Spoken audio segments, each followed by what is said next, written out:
सुनीता महंत। अब आप मन देखा था छत्तीसगढ़ के लोकप्रिय यूट्यूब चैनल सीजी पंचायत में छत्तीसगढ़ में सबो जगह के समाचार छत्तीसगढ़ ही बोली में। तो अब शुरुआत करो आज के प्रमुख समाचार ले।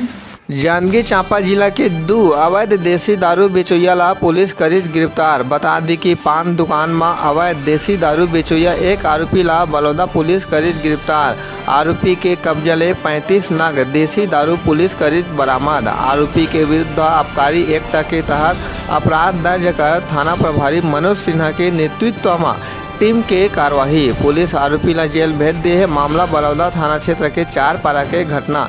तो वहीं दूसर मामला में अवैध दारू बेचोइया आरोपी ला मुलमुला पुलिस करीज गिरफ्तार। आरोपी सुभाष कुमार बंजारी उम्र 20 साल रहुआ नरियरा। आरोपी के कब्जा ले 48 पाव देसी प्लेन दारू जब्त कर घटना में प्रयुक्त मोटरसाइकिल हीरो होंडा साइन ला जब्त करे गए हैं। आरोपी के विरुद्ध थाना मुलमुला में अपराध कायम कर कार्रवाई करे गए हैं। सीजी पंचायत न्यूज ले जय ठाकुर, जिला जांजगीर।